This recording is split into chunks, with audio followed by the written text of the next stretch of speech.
Good morning, everyone. Well, it is a cold morning here in Central Texas. I live in the Leander area. Our mornings, when we get up, it's in the low 40s, so it really does feel like winter is upon us. And I am doing some things in my yard to prepare for the coming winter. I have some new plants that I've put in, and I want to show you what I'm doing to make sure that they don't die over the winter. We have been tending to have some pretty harsh winters, and so I'm going to show you some things that I hope will keep my plants safe during that time. But before we get started, I wanted to show you some of the pots that I have created over here. I've got some containers, and let me get a little closer and show you what I've done. I have two black pots that I keep here all year long, and I change out the plants seasonally. And so this season I have added a few things. So let me just show you what I've put in here. This is an artificial Christmas tree, and I can certainly come in and later with some of those little twinkly lights, battery operated twinkly lights. But the showstopper here is the cyclamen. And this is a winter blooming flower, and it will make it through our cold winters. The thing about cyclamen is you do not want to overwater it. It's a Mediterranean plant, likes to have a dry environment, and so I'll have to be careful. This is just some English ivy, variegated English ivy. So you know when you're doing your pots, you need your thriller, your filler, and your spiller. That's an old saying that I have followed for years. I've put in just an artificial ornament.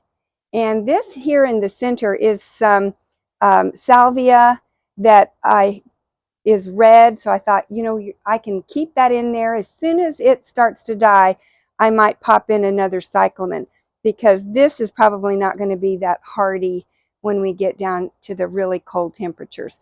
But the cyclamen loves the cold.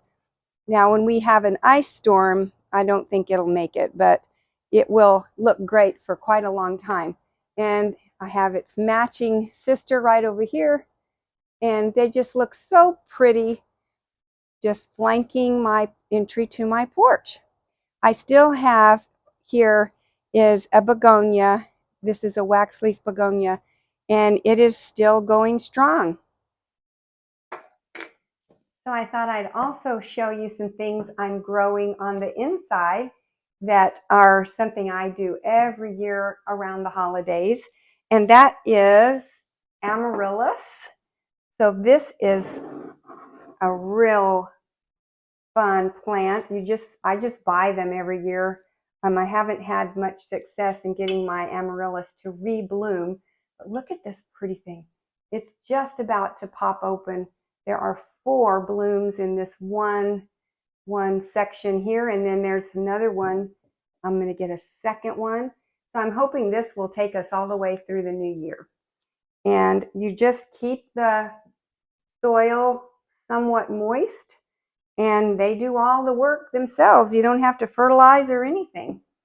And another thing that I am trying this year are these amaryllis that I found at Costco. There were 3 in a pack, and over the last 2 weeks I've had them in a very sunny window, and they're starting to pop up. I'm so excited.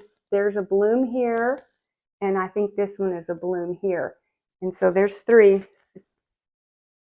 This one's a little bit shorter.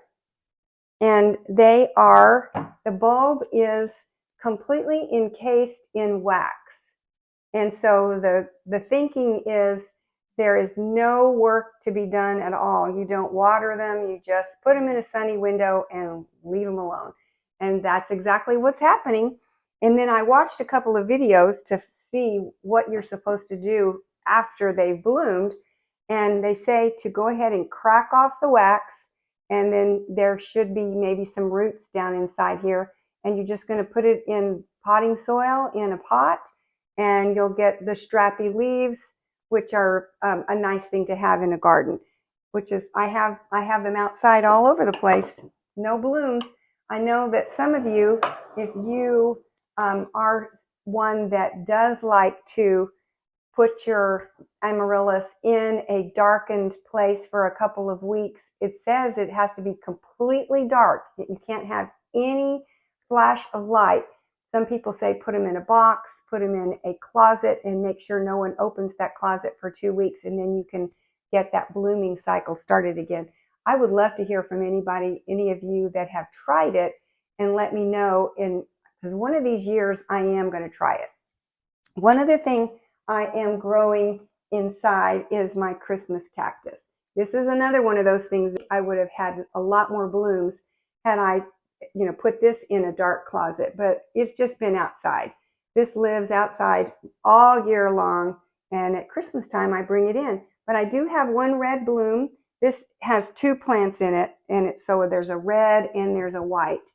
But I have got some blooms. You just keep the soil moist, continually moist. You keep it in the sunniest location you have in the house, and you will get some blooms. So I always love this every year. This one is about 5 years old, and it's, quite heavy, but I just love them. You can keep them for, 30, 40 years if you're good about keeping them watered. And mine just loves to be outside. It's outside on a back porch in the shade.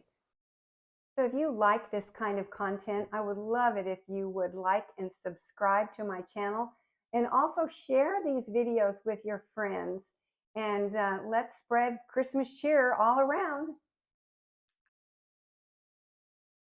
So if you get back and take a look, everything looks very much like it has all summer long.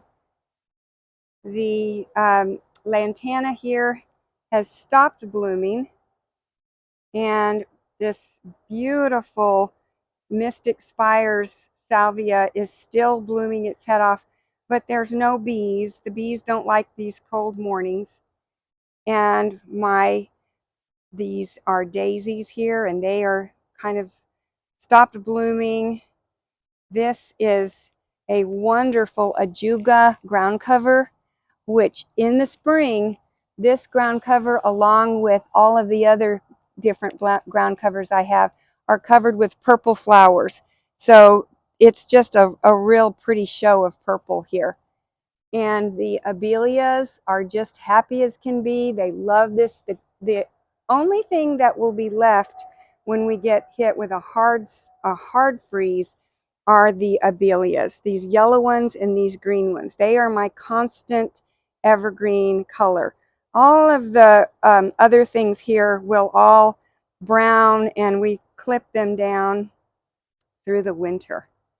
But what I have done is I have come through with some fresh mulch and kind of given everybody a little bit more of a winter blanket. If you can see this back here, I've mulched everything to try to help everything make it through the cold that's coming. We don't usually get a really cold freeze till the end of October, and then it may warm up again, and we might not have another freeze until February. So it's in Texas, we don't have continual cold, and we might get a snow, probably not. Coneflowers look great.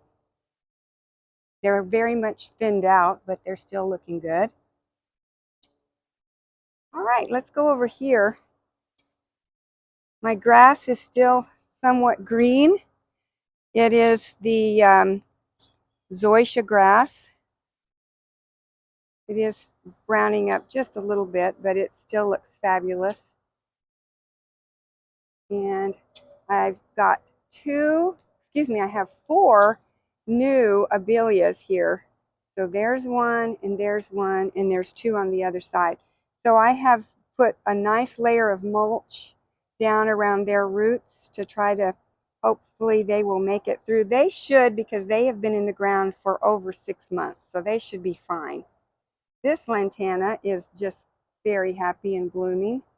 And this knockout rose is really old, and I guess it just needs another hit of fertilizer because it has not performed well this fall.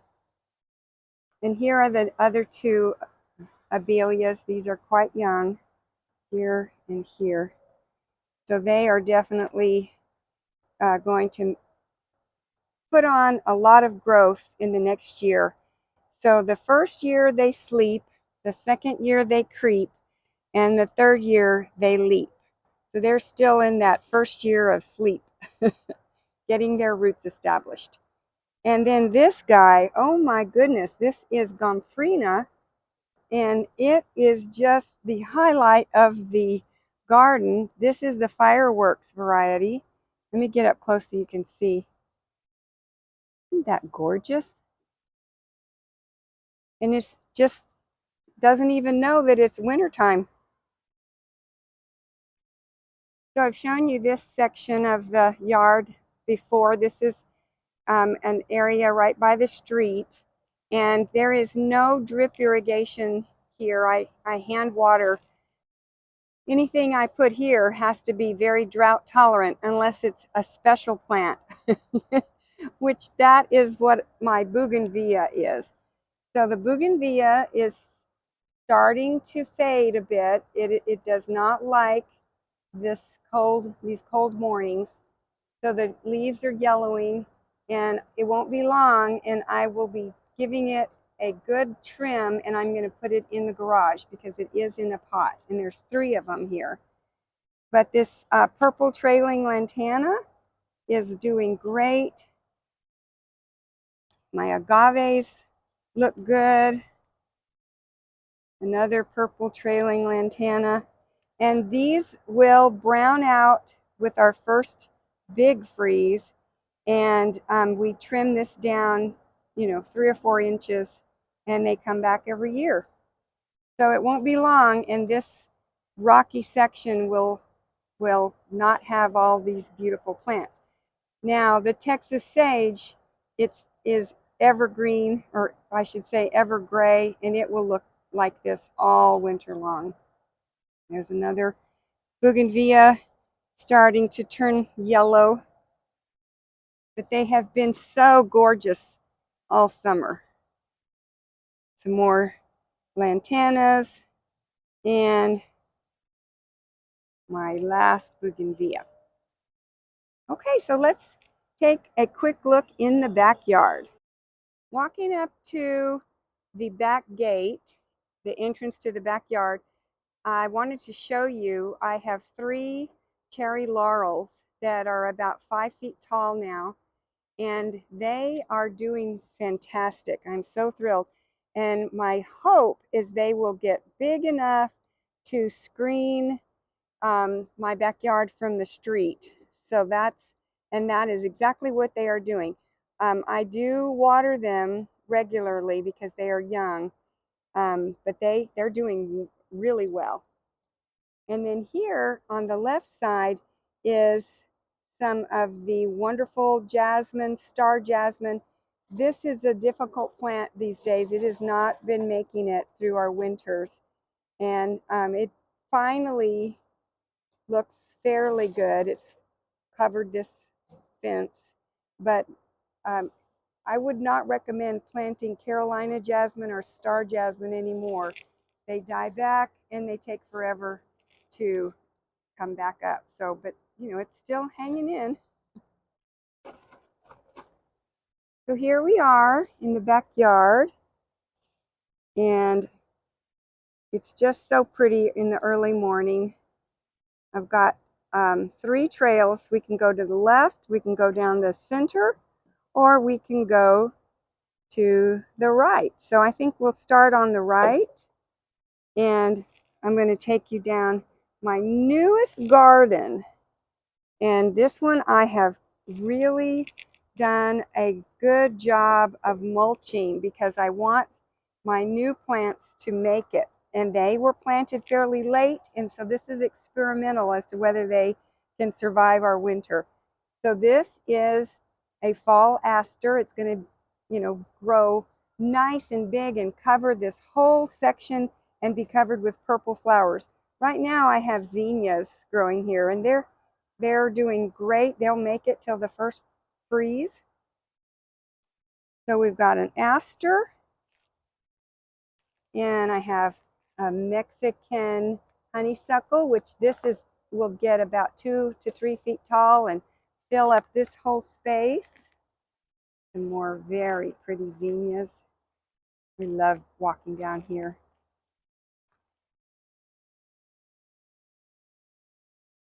This is a Nandina, starting to have some pretty red berries.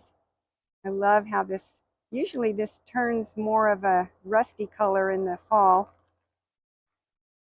Keep on going.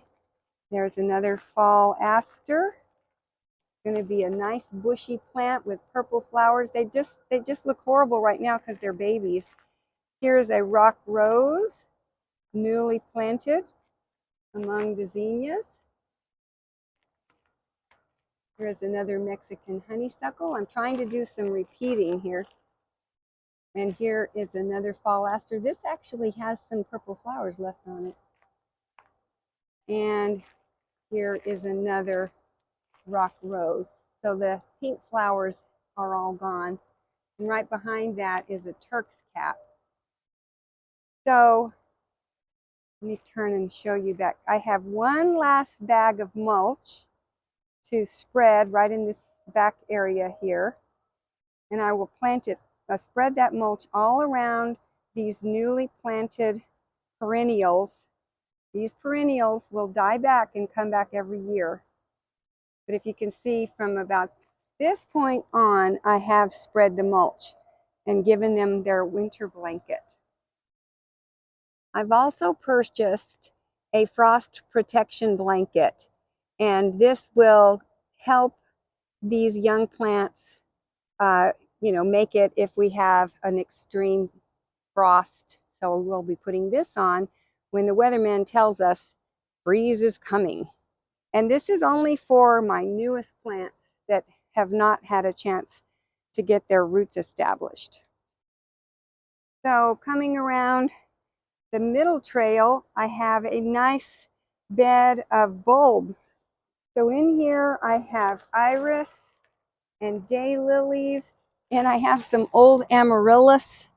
So anything that has the really big strappy leaves, that's amaryllis. And I have never been able to get mine to rebloom. And I have some new daylilies here. These have just been planted. These were able to get some off of the older ones and put these right here. And they have these really cool little fans. If you wanted to watch how I divided my daylilies, I have a video and I can insert that here. You can watch how I did that. And here are some iris, and they look like they are ready to be divided too. They really like this flower bed. You can go all the way down. And then skullcap is a really great little low plant and that's kind of the look I want in this flower bed. I want everything to be fairly low, but put out a lot of pretty flowers. So this area is my springtime show. I planted 25 daffodils in here. I'm going to have daylilies, iris, and the skullcap. So it really does put on a beautiful show all through the spring. And then the daylilies actually bloom beautifully all through the summer. Okay, let's move on. So here on this nice big berm, I have some thryallis here, and we have a salvia. This is a Dahlberg salvia, and another thryallis, and it's very happy here. These get about 5 feet tall, and then they all die back in the winter, but they come back every year, which is nice to see them.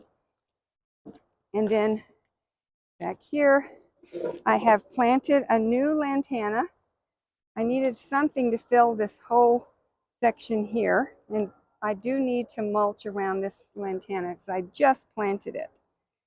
And another thryallis, and a Russian sage, and I have one Gulf muley grass. Look at this pretty pink.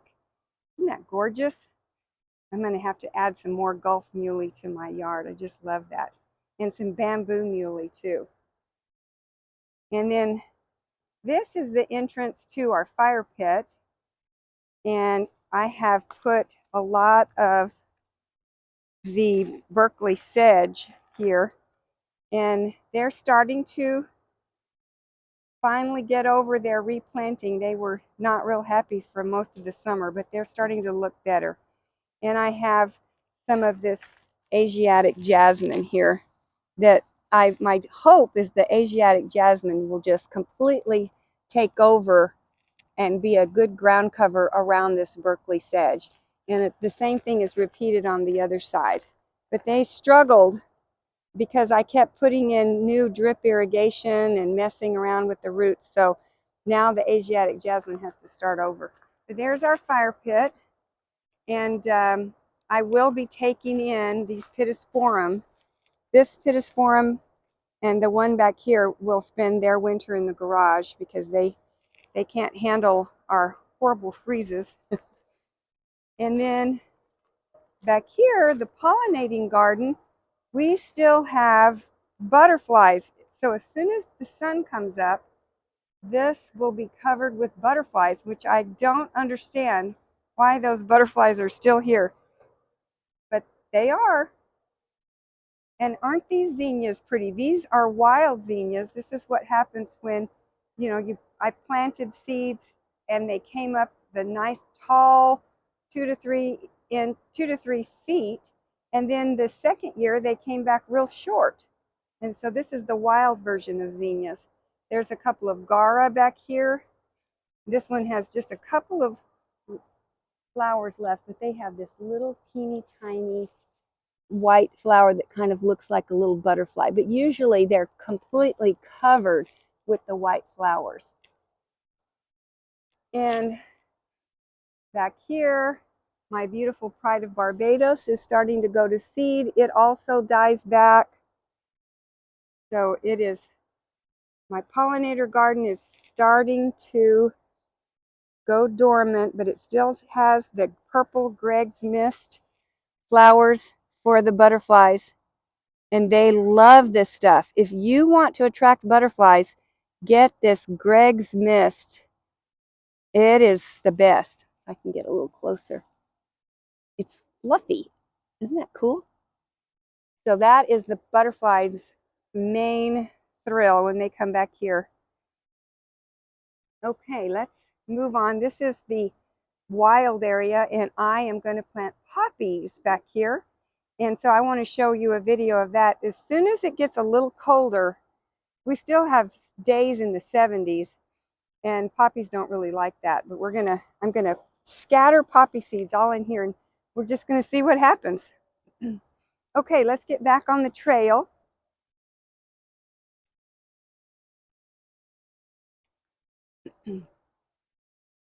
And let's look at Duranta. This is such a cool plant. It has these hanging purple flowers. Aren't they pretty? And if I can get a good look at them. They just hang and they're so delicate and beautiful. And these get about 5 feet tall. They do die back in the winter. Let me get back so you can get a better picture. There's 2 of them here. And they just make the nicest little separation from the front backyard and the back backyard, if that makes sense. And then get back on the trail. And I have another pittosporum that will go in the garage. Sadly, they are not enjoying our super cold winters. We have some lamb's ear. I love this stuff. I have to touch it every time I come by. And this is a perennial that will return every year. And this is Legularia or leopard plant. And right now it is thinking it's time to put out its flowers. Isn't that pretty? These will open up and we'll get the prettiest yellow blooms for winter. another lamb's ear. And then my Turk's cap, this is about 6 feet tall this year. There's two of them back here, two of them right together. And they'll begin to yellow, and all the leaves will fall off soon. And we cut them down about a foot tall. Okay, and then here in this bed, ooh, the sun is starting to be a problem.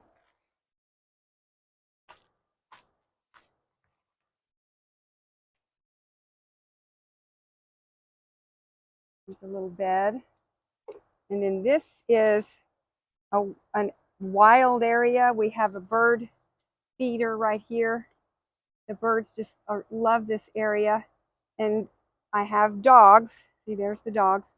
So this has been an area we just didn't feel like putting a lot of water in it. So we put down this mulch. And I highly recommend this. I've been very pleased. It's these big wood chips. The wood chips are such a nice size that they don't break down very easily. So this is its second year. And we do come back and throw a few more bags in every once in a while. And it's just been great. I don't have to water, and I think it looks good. Okay, here is another flower bed, and I've put in some more of the daylilies here. And I have a fence around it because of the dogs. And there's some more daylilies there. These are some second year for these three abelias. They're kind of in a triangle here to fill up this area. Got some ground cover. This is the wonderful pony foot ground cover. And my one hydrangea. This is oak leaf hydrangea, and it is not looking so good. This is the fall look. The leaves turn kind of rusty colored. And then in the spring, oh my gosh, I get the prettiest big fat white blooms that I'll definitely show you. And look at this. This chili pekin was a volunteer. The birds dropped some seeds here. And it's not staying here, but I should have already moved it. But it's such a good bush. I definitely am going to put it in a sunny spot because, you know, anything that will grow in this area, we need to keep it. And then this bed is a beautiful raised bed, and right now there's nothing in it, and I'm going to put tulips in here. So very soon in early January, I'm going to give you a wonderful video of how to plant tulips. You can grow tulips in Central Texas, but you've got to put them in a raised bed with with wonderful soil. Very finicky, but there's such a beautiful show in the spring, so I like to do it. Okay, back at the gate, I'm going to go down the last trail, and I wanted to show you, this is right up against the house, and this rose is newly planted. This is its second year, and this is Belinda's dream. And so I didn't get much out of it this year, but I think next year it will be a really fabulous addition. And then I have some of the knockout roses here. There's 3 knockout roses, and then some Berkeleys. These are sedge, and this is just my hose. Oh, my hose is a mess. Sorry about that. An Abelia to kind of cover up the air conditioner. But what I wanted to show you are my drift roses. So there's 4 of them here, and they are just doing such a great job of blooming still. The fall was their time to shine. They love the fall and the spring. And then behind there, I have some really great boxwood. Those are the Japanese boxwood. They should get another foot taller. They're fairly new, so I haven't done much pruning on them yet. And This is just a kind of a sloping bed from the house. And so I'm just putting in things, drift roses, Berkeley sedge, and ground covers. And then here I had a boxwood die. And so I'm going to have to put something else here. So first part of spring, I will be planting something. Got some more boxwood. And I have a rosemary in a pot. This one will spend the winter inside the greenhouse, which is my garage. And then on this side, we have plumbago, and there is still one flower left. But plumbago is starting to go dormant. This will all, turn yellow and brown, and then we chop it. There's some boxwood. I'm so happy to have boxwood so I can have some greenery back here. The second year, there's another drift rose. This one is red. And there is some denim and lace, which is never done well. Does not like my backyard. Then I have, so I don't know if I'm going to keep this. This is a relative of Russian sage, but I've seen them in other places, and they're just the most beautiful things, but they're not happy here. And then there's some more boxwood. And then we have more of the cherry laurel that is meant to be a nice screen between our yard and the street. And there's more here screening our house from our neighbor's house. And then the last thing I have just recently planted, I had 4 lantanas, and so I put them here. So I have made a dog barrier because the dogs are they will run right over this. So I just had some pieces of, just some things that I laid around, but I need to do better on my dog barrier. Okay, so there you have it. There is my winter backyard. The zoysia grass is beginning to turn. The dogs are having a wonderful run, showing off for you guys. So I hope everybody has a wonderful day. I hope you get a chance to get it on your yard and do some gardening. It is beautiful outside. Okay, bye-bye.